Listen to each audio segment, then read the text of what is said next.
የመላው ጥቁር ህዝቦች ኩራት የሆነው የአድዋ ድል የኢትዮጵያውያን የጀግንነትና ያልበገር ባይነት ብሎም የሀገር ሉዓላዊነትን ለማስከበር በአንድነት የመነሳት ምልክት ነው። 130ኛውን የአድዋ ድል በዓል በማስመልከት ከአኩሪ ታሪክ ወደ ብሩህ አድማስ በሚል መሪ ቃል ከአዲስ አበባ ከተማ ከሁሉም ክፍለ ከተሞች ከተውጣጡ ወጣቶች ጋር ውይይት በተካሄደበት ወቅት ከንቲባ አዳነች አቤቤ እንደተናገሩት አድዋ የፓን አፍሪካኒዝም መሰረትና የጽናት ማሳያ ነው። መላ ጥቁር ህዝቦችን አፍሪካውያንን አንቅቷል፣ አሰባስቧል። የፓን አፍሪካኒዝም መሰረት ሆኗል።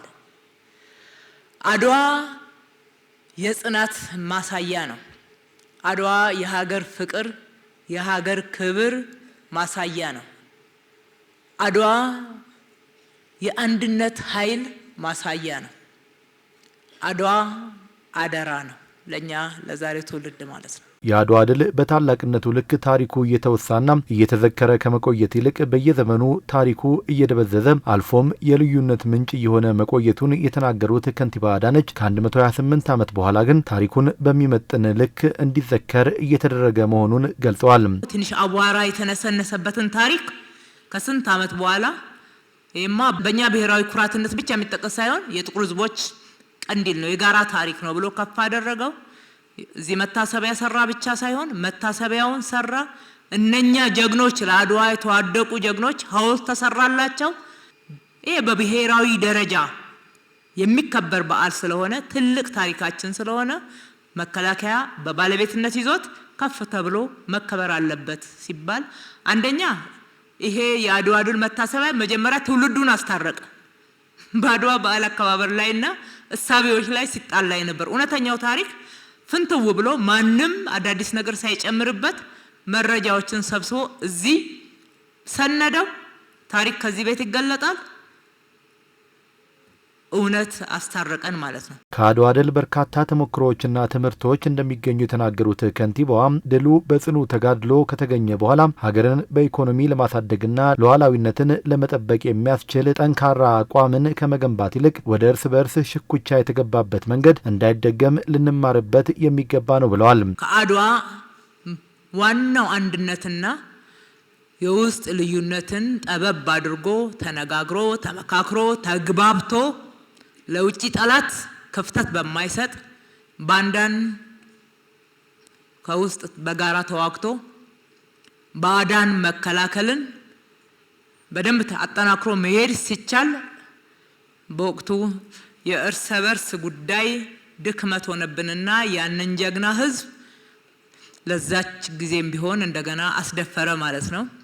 ከዚህ እንማራለን። ድጋሜ ኢትዮጵያ እንደዚህ አይነት ታሪክ አታስተናግድም። ያኔም ቢሆን ኢትዮጵያኖች እጃቸውን ሰጥተው አልተገዙም።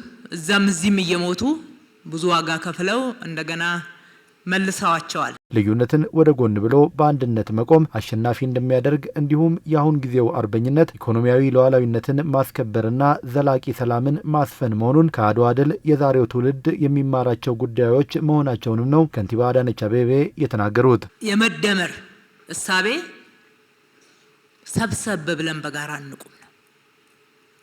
ከሁሉም በሁሉም ለሁሉም የምትሆን ኢትዮጵያን በጋራ እንገንባ ነው። ይሄ ነው ዋናው መሰረቱ ይሄ ነው። ስለዚህ ከአድዋ ይሄንን ስለተረከብን ነው ሰብሰብ ብለን መቆም ያስከብረናል። በጋራ መቆም በጋራ መስራት እያልን ያለ ነው። የኢኮኖሚ ሉዓላዊነታችንን ማረጋገጥ ነው። ለዚህ ነው ስንዴ አንለምንም። ስንዴ መለመን የአድዋ ልጆችን አይመጥንም። የአድዋ ድል የቁርጠኝነትና የመቻል ተምሳሌት እንደመሆኑ ወጣቱ ትውልድም የሀገርን ብሔራዊ ጥቅም ለማስከበርና ዲሞክራሲያዊ ስርዓትን ለመገንባት የተጀመረውን ሂደት ውጤታማ በማድረግ የዘመኑን ታሪክ ሊጽፍ ይገባልም ነው ያሉት ከንቲባ አዳነች አቤቤ። የባህራችን ጉዳይ ተዘግቶብን እንኖራለን እንዴ? ተዘግቶበት የሚኖር ወጣት የለንም። ግን በሰላማዊ መንገድ ነው። እውነት አለን፣ ሀቅ አለን፣ ዓለም አቀፍ ህጎች አሉ፣ ታሪክ አለን፣ መረጃ አለን፣ ማስረጃ አለን። አንድ ወቅት ላይ ልክ ነው አተን ኖረናል ተዘግቶብን። ይሄ ግን ይሄንን የሚቀበል ትውልድ አይደለም አሁን ያለው። በየትኛውም ዓለም አቀፍ ህግ እውነት አለን። ይሄንን ተቀበለን ለመቀጠል አንችልም። ከማንም ጎረቤት ሀገር ጋር ጥል ጦርነት አንሻ፣ አንድ ሰው ህይወት ማባከን አንፈልግም። ነገር ግን እንግዲህ ሰላማዊ መንገድ የአንድ ወገን ብቻ አይደለም። በዚህ የሰላማዊ መንገድ ካቅም በላይ ሆኖ ተሟጦ የማይቻል ከሆነ እኛ ደግሞ የአድዋ ልጆች ነን ማለት ነው።